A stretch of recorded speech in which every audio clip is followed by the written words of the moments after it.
सो hi friends मु मधु welcome करुच्ची आज एक नुआ वीडियो को।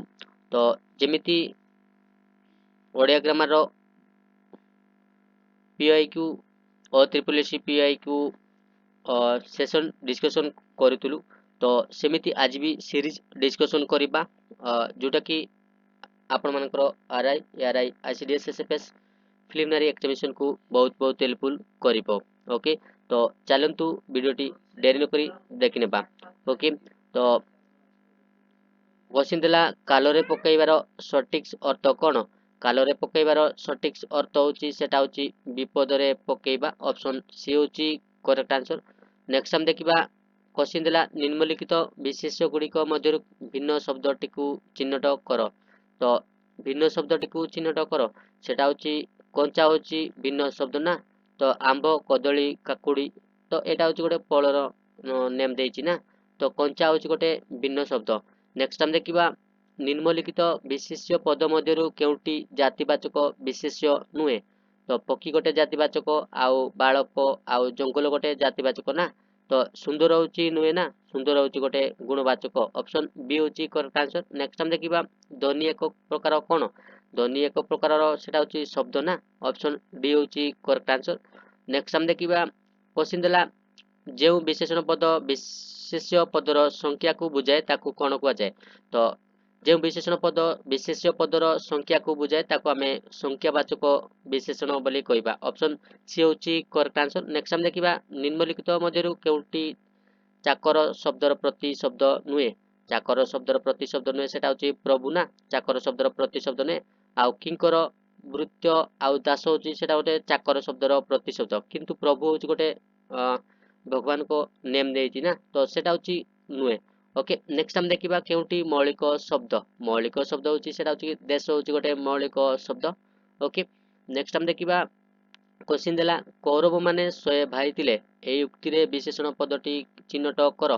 तो विशेषण पदटी कोटा सेटा होची 100 होची गोटे विशेषण पद। ओके तो ऑप्शन सी होची करेक्ट आंसर। नेक्स्ट हम देखिबा क्वेश्चन देला कुआमुंडा कपिला। कुआमुंडा कपिला रूढ़ीटर अर्थ कोन। कुआमुंडा कपिलार रूढ़ीर अर्थ होची सेटा होची बहु अबांतर कथा कहबा। ऑप्शन बी होची करेक्ट आंसर। नेक्स्ट हम देखिबा क्वेश्चन देला तांकर डैश मनोभाव जोगु पाइबारटा उजुड़ी गला। उपयुक्त रूढ़ी व्यवहार करी शून्य स्थान पूरण कर सेटा होची नचड़ बंदा। ऑप्शन सी होची करेक्ट आंसर। नेक्स्ट हम देखिबा चिर युक्त उपकृत। चिर युक्त उपकृत र चिर प्रकृत। तो चिर उपकृत ऑप्शन बी होची करेक्ट आंसर। नेक्स्ट हम देखिबा क्वेश्चन देला आकर्षण रो धातुटी किए। आकर्षण रो धातु होची सेटा होची क्रुश। आकर्षण रो धातु होची क्रुश। ऑप्शन बी होची करेक्ट आंसर। नेक्स्ट हम देखिबा क्वेश्चन देला जेउ क्रिया द्वारा वाक्य परिसमाप्ति उपलब्ध हुए ताकू केउ क्रिया कहंती।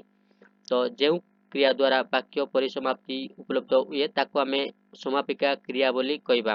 तो ऑप्शन डी होची correct answer. Option D. Okay next हम देखिबा क्वेश्चन देला कंबलासन। तो चंदी विच्छेद कले कोन हबो। कंबलासन। कंबलासन रो चंदी विच्छेद कले कंबल युक्त आसन। कंबल युक्त आसन। ऑप्शन बी होची करेक्ट आंसर। नेक्स्ट हम देखिबा क्वेश्चन देला बज उपरे नलिता बिडा। तो एई अर्थ बुझाउतिबा रूढ़ी कोन। तो सेटा होची दुख उपरे दुख। ऑप्शन डी होची करेक्ट आंसर। नेक्स्ट हम देखिबा क्वेश्चन देला कनिष्ठर विपरीत शब्द कोन। कनिष्ठर विपरीत शब्द होची सेटा होची जस्ट ना। ऑप्शन ए होची करेक्ट आंसर जस्ट। नेक्स्ट हम देखिबा निम्नलिखित पद मानक मध्यरु भिन्न शब्दटी कोन। तो कामना अभिलाष बांचा तो आह्लाद सेटा होची गोटे भिन्न शब्द ना। आह्लाद भिन्न शब्द। ओके नेक्स्ट हम देखिबा क्वेश्चन देला नीरव। तो संधि विच्छेद कले कोन हबो नि युक्त रव नि युक्त रव। ऑप्शन ए होची करेक्ट आंसर। नेक्स्ट हम देखिबा क्वेश्चन देला जक मुहरे लुण। तो जक मुहरे लुण या केउ अर्थ प्रकाश करे सेटा होची अहंकार बांगीबा। जक मुहरे लुण होची सेटा होची अहंकार बांगीबा। ऑप्शन सी होची करेक्ट आंसर। नेक्स्ट हम देखिबा स्मरण विपरीत शब्द कोन। स्मरण रो विपरीत शब्द कोन सेटा होची विस्मरण।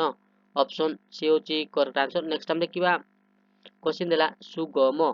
एटारे सु उपसर्ग केउ अर्थ रे व्यवहृत हेउची। ସେଟା ହେଉଛି ଅନାୟାସ। ଅପସନ୍ ବି ହେଉଛି କରେକ୍ଟ ଆନ୍ସର ଅନାୟାସ। ନେକ୍ସଟ ଆମେ ଦେଖିବା ଚ ବର୍ଗର ଅନ୍ୟ ନାମ କ'ଣ? ଚ ବର୍ଗର ଅନ୍ୟ ନାମ ହେଉଛି ସେଟା ହେଉଛି ମୂର୍ଧନ୍ୟ ବର୍ଣ୍ଣ। ଅପସନ୍ ଏ ହେଉଛି କରେକ୍ଟ ଆନ୍ସର। ନେକ୍ସଟ ଆମେ ଦେଖିବା କେଳର ଧାତୁ କେଳର ନାମ ଧାତୁ କ୍ରିୟା କ'ଣ? କେଳର ନାମ ଧାତୁ କ୍ରିୟା ହେଉଛି ସେଟା ହେଉଛି କେଳେଇବା। ଅପସନ୍ ଏ ହେଉଛି କରେକ୍ଟ ଆନ୍ସର। ନେକ୍ସଟ ଆମେ ଦେଖିବା କ୍ୱେଶ୍ଚିନ୍ ଥିଲା ନିମ୍ନଲିଖିତ ମଧ୍ୟରୁ ଘୃଣା ଶବ୍ଦର ବିପରୀତ ଶବ୍ଦ କେଉଁଟି? ଘୃଣା ଶବ୍ଦର ବିପରୀତ ଶବ୍ଦ କେଉଁଟି? ସେଟା ହେଉଛି ସ୍ନେହ। ଘୃଣା ଶବ୍ଦର ବିପରୀତ ଶବ୍ଦ ହେଉଛି ସ୍ନେହ। ନେକ୍ସଟ ଆମେ ଦେଖିବା ତ ଏଟା ହେଉଛି ଲାଷ୍ଟ କ୍ୱେଶ୍ଚିନ୍। ଓକେ, ନିମ୍ନଲିଖିତ ମଧ୍ୟରୁ ଉପସର୍ଗ ଦୃଷ୍ଟିରୁ ଭିନ୍ନ ଶବ୍ଦ କେଉଁଟି? ସେଟା ହେଉଛି ବେଷ୍ଟନ। ଅପସନ୍ ଏ ହେଉଛି କରେକ୍ଟ ଆନ୍ସର ବେଷ୍ଟନ। ତ ଯେଉଁମାନଙ୍କୁ ଭିଡ଼ିଓ ଭଲ ଲାଗୁଥିଲେ ଲାଇକ୍ ଗୋଟେ କରିଦିଅନ୍ତୁ, ତା ସହିତ ଚ୍ୟାନେଲରେ ନୂଆ ଥିଲେ ସବସ୍କ୍ରାଇବ୍ କରିଦିଅନ୍ତୁ। ଯେଉଁମାନେ ଚ୍ୟାନେଲକୁ ଅନସବସ୍କ୍ରାଇବ୍ କରିଦେଇଛ ତ ଦୟାକରି ସବସ୍କ୍ରାଇବ୍ କରିଦିଅନ୍ତୁ, ଯାହାଫଳରେ କି ମୁଁ ଯେବେ ବି ଭିଡ଼ିଓ ଅପଲୋଡ଼ କରିବି ତ ଆପଣମାନେ ସର୍ବପ୍ରଥମେ ପାଇପାରିବେ। Okay, so thank you for watching this video. Have a great day. Jay Jagannath.